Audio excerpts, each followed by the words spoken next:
I've lived in Arizona my whole life. I was born on my family's cattle ranch and I intended to die here one day.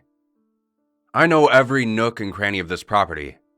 I'd explored every inch of it by the time I turned 8. There ain't a single foxhole I don't know about, or a cactus I haven't been pricked by.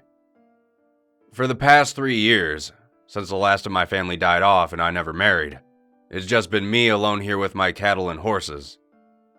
I wouldn't trade it for the world. Like I said, I've been here my entire life. I know everything about this place.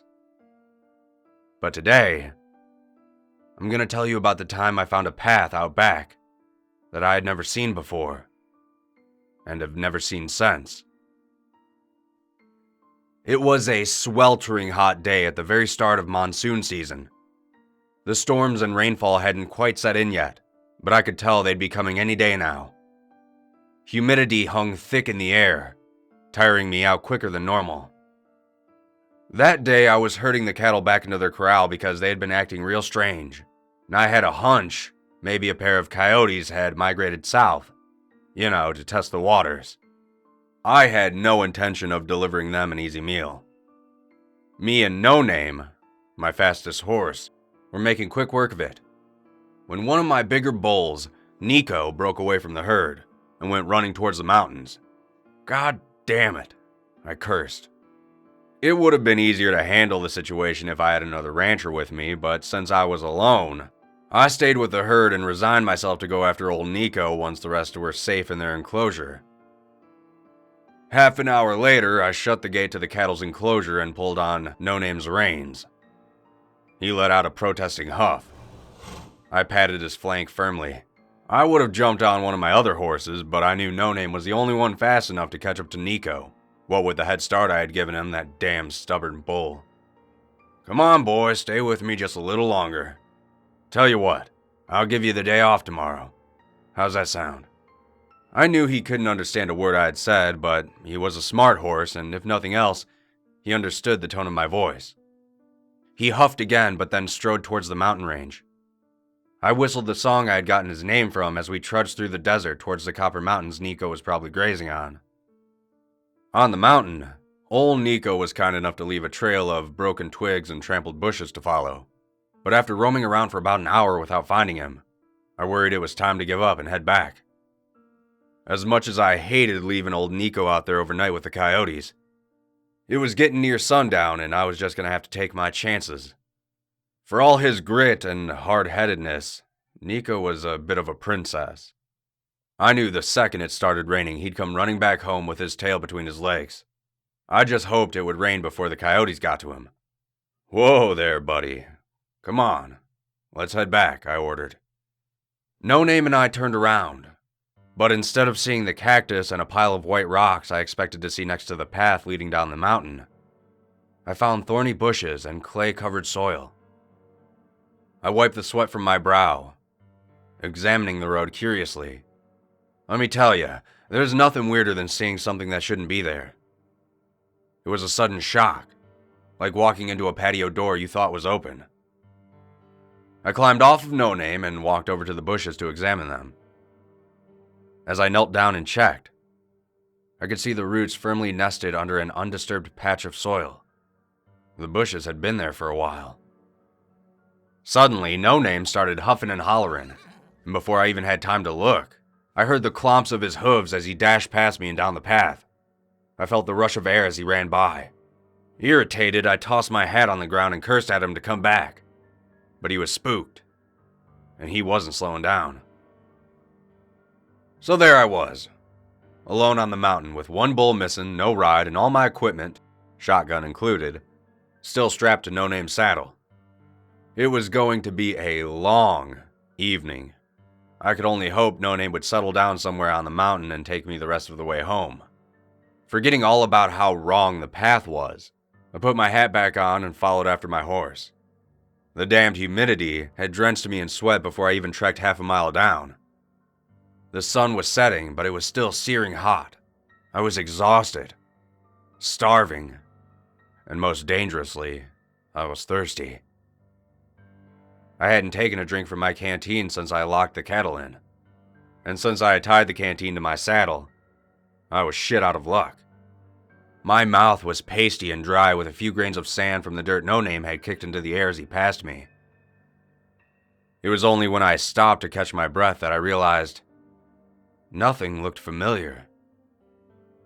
Every rock formation was different. Every cactus was either too big or too small or even too crooked. And every path curved in places it shouldn't have curved. Hell, even as I looked out onto the horizon, at what should have been my property, I found myself feeling something like vertigo from how different everything was. That's when I heard a rustling from behind me, followed by a hungry huff of what must have been a coyote. I didn't want to face the vulture on my heels, so I took off down the path, hoping I'd be able to regain my bearings once I got off the mountain. Problem was, the more I ran, the more things seemed to warp around me. It wasn't just the landmarks that got me confused and turned around. It was my blurring vision making everything buckle and melt like one of them Dali paintings. I could feel my cheeks burning red, but I was starting to feel cold from the wind and the sweat-soaked rags I'd been wearing all day. I knew my body couldn't handle it much longer, but every time I stopped to catch my breath, I'd hear snarling and footsteps behind me. I remember how desperate I felt as I reached the bottom of the mountain and found myself still completely lost. I couldn't see my home, didn't have a clue which way to go, and even if I did, I didn't have the energy to walk anymore. With only a short 45 minutes of sunlight left, I decided to stay put for the night. I hoped a bit of rest and maybe some drink of the morning dew would be enough to bring me back to my senses. I gathered up some twigs and rocks and built myself a fire. That might seem strange to you considering how overheated I was, but as scorching hot as the desert is in the day, it can be just as cold at night, if not colder. And besides, I needed something to keep the coyotes from nipping at my heels. By the time I finished building myself a rudimentary bed out of the brush and gathering a few edible roots, I'd lost the last of the sunlight. My clothes were drying by the fire, and I laughed to myself as I imagined a ranger stumbling on me butt naked in the wilderness. He'd probably think I was out of my damn mind. As I lay there gnawing on the roots like a dog with a bone, I could hear coyotes prowling outside the light of my fire. They were growling and snarling, the sound of their hungry contemplation echoing in the valley. I'd shoo them away by hollering at them and throwing stones, but they'd always come back within minutes.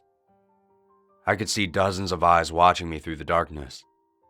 What in teenage mutant tarnation, I thought to myself as I peered into the darkness. I'd rarely ever see more than two together at a time. Coyotes don't usually hunt in packs. I was going to have to stay awake all night and tend to the fire, my only defense. My head had been dipping for a while when I heard a sickening sound outside of my camp. One of the coyotes was screaming and whining something awful.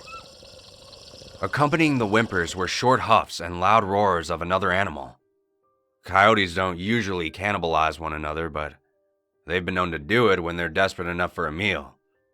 I thought that's all it was, till I heard something trotting around, just out of view, followed by another coyote screaming from the other end of my camp. The pack scampered off in all directions. Anything that can make a coyote run, aside from the sound of my shotgun, is something I should run from too. Problem was, even if I got away, without my fire to keep me warm, I was just as good as dead out there in the valley. A light layer of frost had already formed over the rocks around me. Staying by the fire meant potentially becoming a prime meal for whatever was attacking the coyotes. But those flames were also my only protection I had, both from the elements and from the attacker. Then there was a huff to my left. How had it gotten there so fast? Another coyote screamed, and this time I got to see what had happened to it. Its entire body came tumbling towards me and stopped just a few inches from my feet. It had been completely eviscerated. Its hind leg was twitching wildly, but its eyes were lightless and dead. I looked in the direction the coyote had been thrown from and saw the silhouette of something large and deranged looking back at me. It walked on four long, stick-like legs that buckled in ways that legs shouldn't buckle.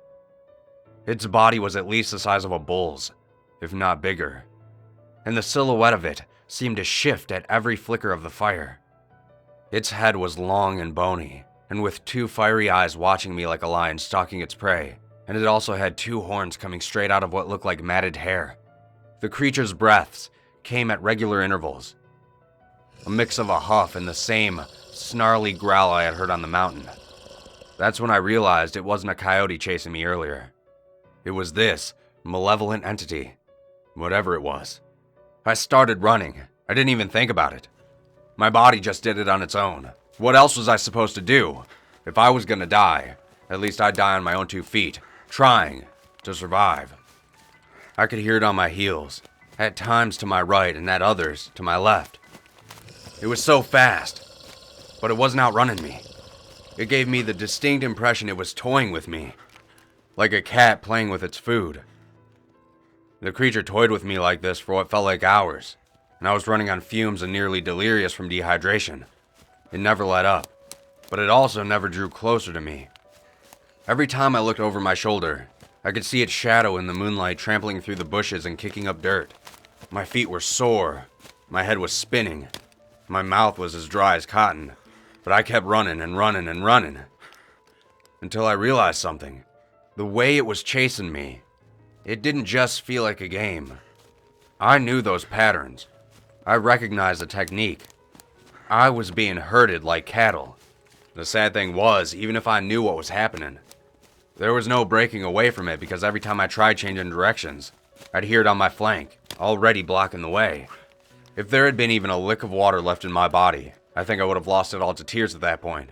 But, just as I lost hope, just as the adrenaline wore off and I started slowing down, I saw a light ahead of me.